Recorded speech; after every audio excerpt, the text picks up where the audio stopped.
Iran में इस समय सब कुछ ठीक नहीं है। सड़कों पर लोग हैं, प्रदर्शन में हैं और खामेनेई के खिलाफ सड़कों पर लोग अपना गुस्सा जाहिर कर रहे हैं। अब सोचिए, जिस देश में बोलने पर पाबंदी हो, कई नियम कानून कायदे हो और उसमें इस तरीके से अगर प्रदर्शन हो रहे हैं तो बड़ा सवाल खड़ा होता है। इधर ट्रंप ने भी धमकी दे दी है। ट्रंप ने कहा है कि अगर नहीं माना गया या फिर प्रदर्शनकारियों का मामला ज़्यादा बढ़ा तो उस जगह मारेंगे जहां चोट ज़्यादा लगेगी। पहले बता दें कि इसके पीछे की वजह क्या है, प्रदर्शनकारी आखिर प्रदर्शन क्यों कर रहे हैं, इस देश में आखिर चल क्या रहा है। तो सबसे बड़ी वजह आपको ये बता दूं कि यहाँ पे देखिए, जो ईरान की बड़ी वजह चल रही है वो ये है कि यहाँ पे खस्ताहाल अर्थव्यवस्था है, महंगाई है, गरीबी है, सख्ती और पाबंदियां है। जैसा मैंने पहले ही कहा है कि जिस जहाँ बोलने पर आज़ादी ना हो वहाँ पे इस तरीके की पाबंदियां हैं कि लोग ऊब चुके हैं।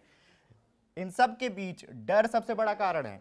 एक और हार एक वजह से रूप में देखा जा रहा है। ईरान की करेंसी यानी कि रियाल मिट्टी के भाव हो चुकी है, यानी कि अब वहाँ पे जो उनकी करेंसी है वो एकदम नीचे जा चुकी है, जिससे लोग ऊब चुके हैं, महंगाई बढ़ चुकी है, लोगों के पास खाने के पैसे नहीं है। सरकार अपना सारा पैसा हिजबुल्लाह और हमास जैसे गुटों को पालने में लगा रही है, जिससे लोग परेशान हैं। आपको बता दें कि दूसरी तरफ हिजाब कानून को लेकर बोलने की आज़ादी तक ईरान के युवा अब इस धार्मिक पुलिसिंग से थक चुके हैं और उबरना चाह रहे हैं। आपको जैसा पहले भी बता चुके हैं कि जिस तरीके से बोलने की आज़ादी नहीं है, हिजाब कानून है, तमाम कायदे कानून है, जिसको लेकर अब जो नए लोग हैं, यंग पीढ़ी है, वो इन सब से ऊब चुके हैं, इससे दूर हटना चाहते हैं, जिसको लेकर सड़क पर है, ये कारण हो सकता है। इन सब के बीच हाल के महीने में इजराइल ने ईरान के भीतर घुसकर हमास और हिजबुल्लाह के टॉप लीडर्स को मारा है। इससे जनता को लगा है कि उनकी सरकार खुद को बचा नहीं पा रही है। ये वजह है जिसकी वजह से लोग सड़कों पर हैं, प्रदर्शन कर रहे हैं। इन सब के बीच ट्रंप ने बड़ा बयान दे दिया है। ट्रंप ने कहा है, आपको बता दें कि चेतावनी दी है, कहा है कि अगर ईरान में प्रदर्शनकारियों पर हिंसा हुई या उन्हें मारा गया तो अमेरिका हस्तक्षेप करेगा और ईरान पर सबसे ज़्यादा दर्द होगा वह मारेगा। पूरा मामला आपको बता दें कि ईरान के सर्वोच्च नेता अयातुल्ला खामेनेई के खिलाफ लोगों का गुस्सा चरम पर है। देश के अंदर महंगाई, गिरती मुद्रा स्तर, भारी संख्या में लोग सड़कों पर उतरकर विरोध प्रदर्शन कर रहे हैं। खामेनेई के शासन को लेकर लोगों में गुस्सा जाहिर है, लोग गुस्से में हैं। अब ट्रंप ने क्या कहा है उसको बता दें कि ट्रंप ने कहा है कि ईरान के हालात पर बहुत करीब से अमेरिका नज़र रख रहा है। आपको बता दें कि ट्रंप ने कहा है कि हमारे ईरान के हालात पर अमेरिका करीब से नज़र रख रहा है। इसी के साथ उन्होंने उम्मीद जताई है कि देश में प्रदर्शनकारी सुरक्षित रहेंगे। वहीं उन्होंने कड़ी चेतावनी इस बीच दी है और कहा है कि प्रदर्शनकारियों को मारा गया तो अमेरिका दखल देगा, वहीं हमला करेगा जहां सबसे ज़्यादा दर्द होगा। ये ट्रंप का बयान है। व्हाइट हाउस में तेल और गैस कंपनियों के अधिकारियों के साथ बैठक के दौरान मीडिया से बातचीत में ट्रंप ने यह बयान दिया है। ट्रंप ने कहा है कि ईरान की स्थिति पर अमेरिका बहुत करीब से नजर रखे हुए है। ईरान के बारे में पूछे जाने पर उन्होंने कहा है कि ईरान बड़ी मुसीबत में है। मुझे लगता है कि लोग कुछ शहरों पर कब्जा कर रहे हैं जो किसी ने सोचा नहीं था मुमकिन होगा। हम हालात पर बहुत ध्यान से नजर रख रहे हैं। उन्होंने कहा है कि हम मजबूती से कह रहे हैं कि अगर वो पहले की तरह लोगों को मारना शुरू करते हैं तो हम दखल देंगे। ये मामला आपको बता दें कि ट्रंप ने बड़ा बयान इस पूरे मामले पर दिया है। इससे पहले अगर टाइमलाइन की बात करें कि प्रदर्शनकारी किस तरीके से ज़मीनों पर उतरे हैं, क्या क्या इसके पहले हुआ है, उस पर भी अगर एक नज़र डालें तो ईरान के दिवंगत राजा के निर्वासित बेटे रेजा पहलवी ने इस्लामी गणराज्य में प्रदर्शन के बीच अमेरिकी राष्ट्रपति डोनाल्ड ट्रंप से तत्काल दखल देने की अपील की थी, जिसके बाद ट्रंप का ये बयान जो है वो सामने आया है। ट्रंप ने कहा है कि अगर प्रदर्शनकारियों को कुछ हुआ तो अमेरिका दखल देगा, वहाँ चोट मारेगा जहाँ दर्द ज़्यादा होगा। उन्होंने एक सोशल मीडिया पोस्ट में कहा था कि राष्ट्रपति महोदय, ये आपके ध्यान, समर्थन और कार्रवाई के लिए एक आवश्यक और तत्काल अपील है। कृपया ईरान के लोगों की मदद के लिए हस्तक्षेप को तैयार रहें। आपको बता दें कि मरने वालों की संख्या भी बढ़कर 62 हो गई है। ईरान में जिस तरीके से प्रदर्शन हो रहे हैं, लोग सड़कों पर हैं, बोलने की पाबंदी, तमाम मुद्दे हैं कि अर्थव्यवस्था है, रुपए, वहाँ उनकी मुद्रा जो है वो नीचे है, रियाल नीचे है, इसको लेकर सड़कों पर लोग हैं, कानून से ऊब चुके हैं, महंगाई से ऊब चुके हैं, जिसको लेकर प्रदर्शन कर रहे हैं। अब प्रदर्शनकारियों की संख्या, जो मरने वालों की संख्या है वो 62 हो चुकी है।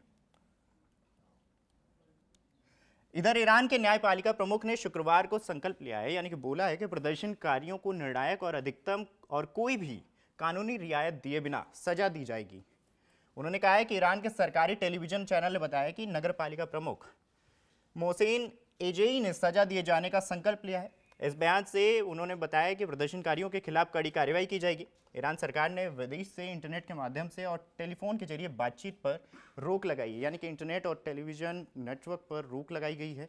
कोई भी फेक न्यूज़ ना फैले, इस तरीके के मामले ना हो, इस तरीके से वहाँ पे कुछ सोशल मीडिया पे बहुत ज़्यादा चीज़ें ना हो, इसलिए ये कदम उठाया गया है। लेकिन सबसे बड़ा है सवाल जो है वो प्रदर्शनकारियों को लेकर है कि प्रदर्शनकारी जिस तरीके से अपना मुद्दा उठा रहे हैं, अपनी बात रख रहे हैं, नए यंग पीढ़ी जो वहाँ पे है कानून से ऊब चुकी है, अर्थव्यवस्था को देख के खस्ताहाल है, विदेशों में जो कुछ चल रहा है उससे देखकर देश में ईरान में क्या चल रहा है उसको लेकर परेशान है, इस तरीके से प्रदर्शन हो रहे हैं।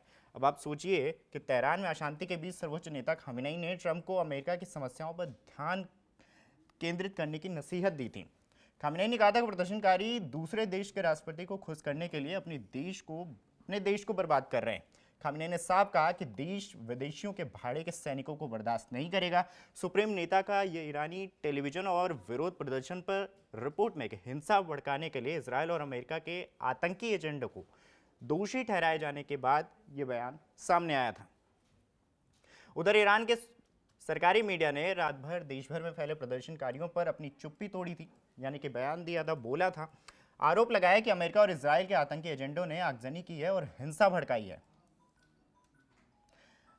आपको बता दें कि प्रदर्शन बीते 2 हफ्तों से चल रहा है। ईरान में सड़कों पर लोग हैं, सैकड़ों की संख्या में, हजारों की संख्या में अलग अलग जगहों पर लोग प्रदर्शन कर रहे हैं और अपनी आवाज़ बुलंद कर रहे हैं, क्योंकि जिस तरीके से ईरान के हालात हैं, इजराइल का मामला है, तमाम चीज़ें हैं, उसको लेकर लोग सड़कों पर उतर आए हैं। राजधानी तेहरान की बात करें तो 50 शहरों में जनाक्रोश बैठा था। इंटरनेट सेवाएं निलंबित की गई थी, एयर स्पेस भी बंद है। प्रदर्शन के दौरान हिंसा में 46 से अधिक लोगों की जान गई थी, जो तब की रिपोर्ट सामने आई थी। सुरक्षा बलों ने 2200 से अधिक लोगों को गिरफ्तार किया। अमेरिकी राष्ट्रपति ट्रंप ने सख्त कार्रवाई की चेतावनी इस बीच दी है। अब आप सोचिए कि इन सब के बीच अमेरिका का दखल बड़े संकेत देता है, क्योंकि जिस तरीके से ईरान में सब कुछ ठीक नहीं चल रहा है, इधर इजराइल भी अपने ताक में बैठा हुआ है, क्योंकि ईरान के परमाणु कार्यक्रम को भी लेकर इजराइल बहुत सोच समझकर कदम उठा रहा है। तमाम ऐसी चीज़ें हैं जिसको लेकर इजराइल और ईरान का मामला देखने को मिल रहा है। बहरहाल ट्रंप के इस बयान और ईरान में जो कुछ चल रहा है उसको लेकर आपकी क्या राय है, हमें कमेंट करके ज़रूर बताइएगा। अगर आप ये वीडियो YouTube पर देख रहे हैं तो हमारे चैनल को सब्सक्राइब कर बेल आइकन दबाएं और Facebook पर देख रहे हैं तो हमारे पेज को लाइक करें।